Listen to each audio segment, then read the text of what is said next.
Jetsunma presents children's stories about the power of loving kindness. Lotus the Merciful. After failing to poison Queen Lotus, Troosa sat in a dark dungeon, wondering what would become of her.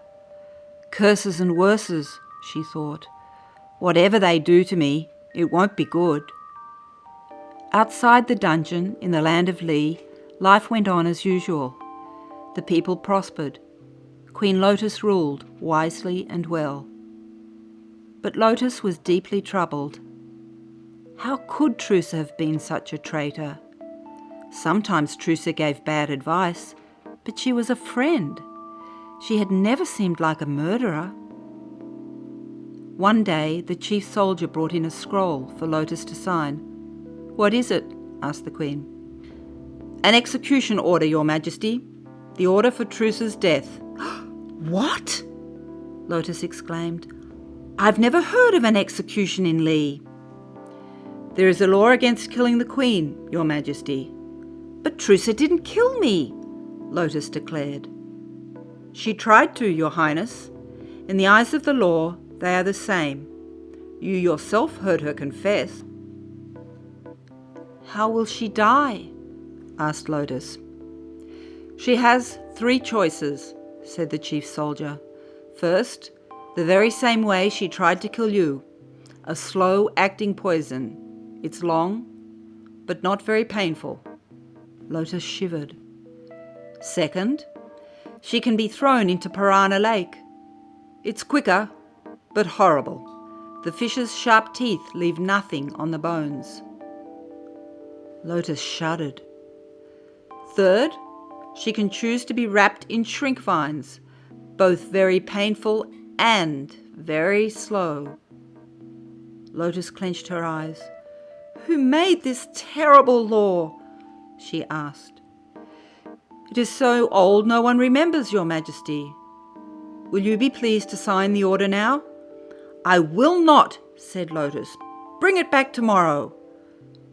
The chief soldier raised his eyebrows. "As you wish, Highness." Together with the 19 princesses and her mother, Lotus ate lunch. To her, the delicious food tasted like briars and dust. Then she groaned and went straight to the royal prayer room. Her mother was puzzled, but said nothing. Queen Lotus prayed to the great deities for guidance. She prayed especially much to Chenrezig. You weren't supposed to have any favourites among the deities, but in her heart she did. "What should I do?" she silently asked. "How can I be fair, but generous and kind?" That evening, she told her mother about the awful problem. "Hot and cold hells! Did you pray, Lotus?" "All afternoon," said the girl, "but I don't feel an answer yet." "Let's pray together before bed," her mother said. The next morning, Lotus still didn't know what to do. The chief soldier entered, waving the deadly white scroll. "Princess Troosa has chosen the worst death," he announced. "Shrink vines, Your Majesty. Now, if you will just be pleased to—" "Not yet," Lotus snapped. "I will visit Troosa first. Come back this afternoon." "Yes, Highness." When a guard opened the dungeon door, Troosa was sitting on her hard bed in the dim light. She wore a rough prison smock. "Queen Lotus!" "Hello, Troosa. I need to know. Why did you try to kill me?" The prisoner shook her head. Her lips were tightly closed, as if a spoon of bad medicine was being forced upon her. "Troosa, tell me. I want to help you." The prisoner stared sadly into space. My father... Tell me, Troosa." Lotus slowly learned the truth. Troosa's father was cruel and ambitious.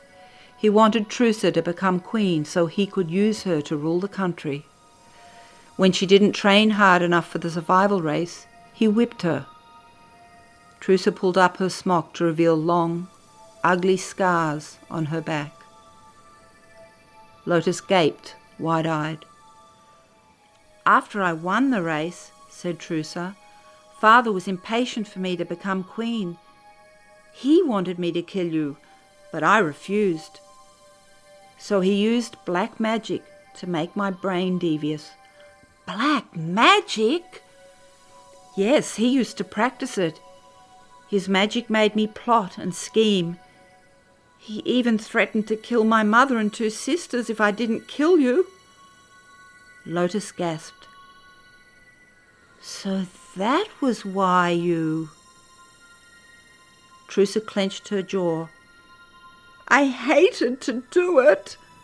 She began to sob. "Did you say he used to practice black magic?" Lotus asked. "Has he stopped?" "Yes. After I got caught trying to kill you, he drank 2 entire bottles of fire juice. It killed him. One of the guards told me." She sighed. "At least I no longer have his evil magic in my thoughts." Lotus looked deeply into Troosa's eyes. "I believe you," she said. "But why did you choose the shrink vines? That's the worst way to die." "Before my father died, his magic made me choose them. He was angry that I failed." She sighed. "But I really like you. I'm so ashamed of what I did." 2 large tears rolled down Lotus's face. That afternoon, the chief soldier waved his white scroll once again. "I won't sign it," Queen Lotus told him. "I have decided that Troosa will live. How can she be saved?" The chief soldier stared in disbelief. He stroked his scruffy beard. "Well, your Majesty could pardon her, of course. But why would you do that? She might try to kill you again." "I have my reasons," said Lotus. "Bring me a pardon scroll to sign." When the people of Lee heard about the Queen's generosity, they were amazed. They began calling her Lotus the Merciful. They wrote songs and prayers about her unbelievable kindness.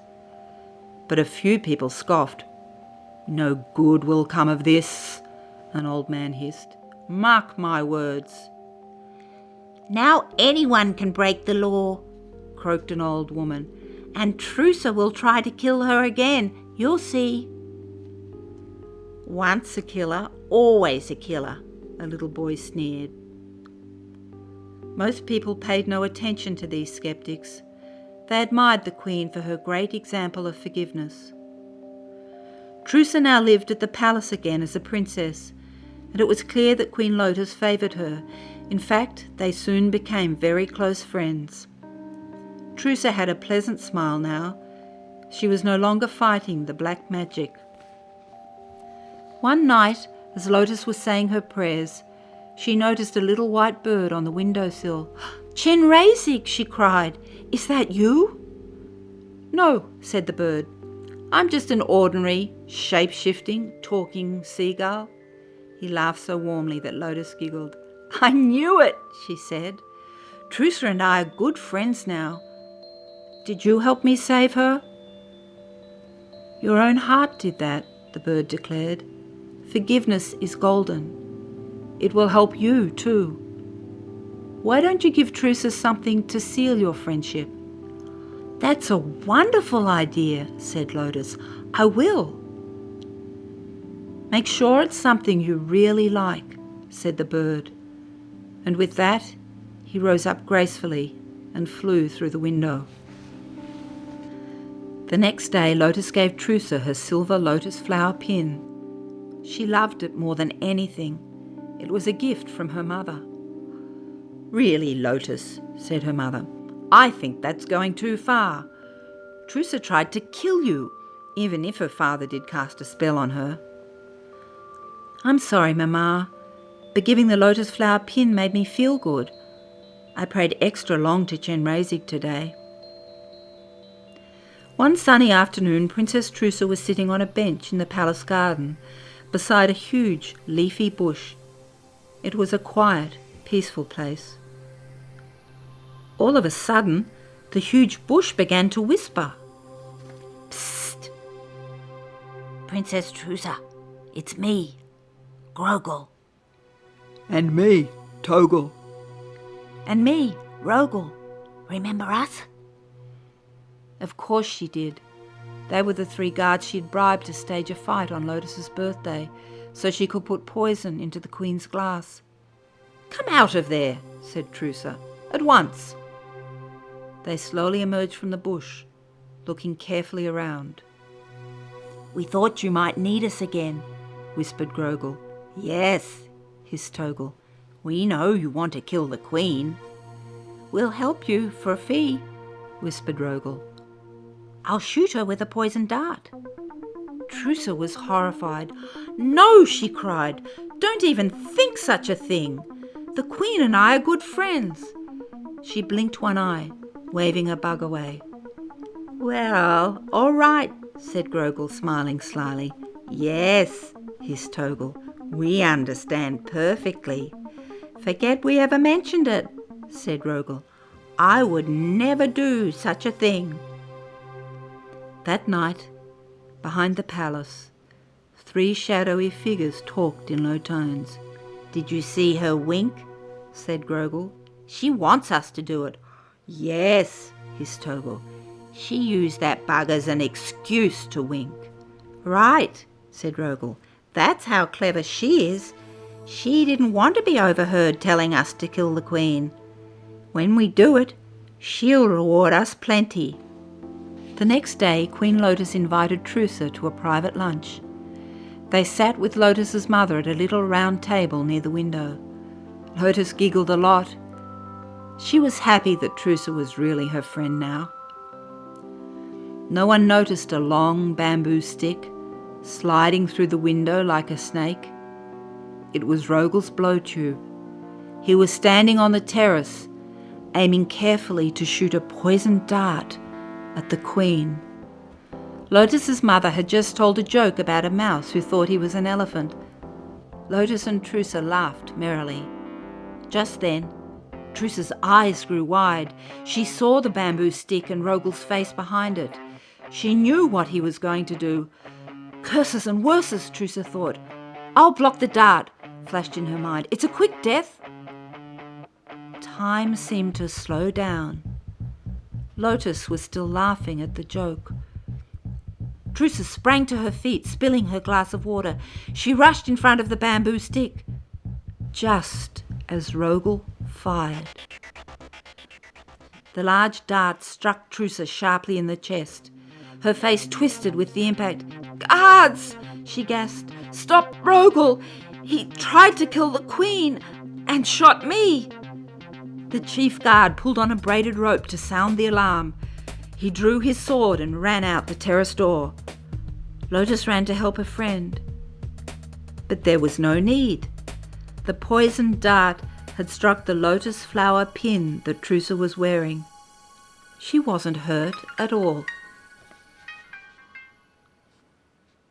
And the moral is, it's something that you might have guessed. If you forgive, you will be blessed.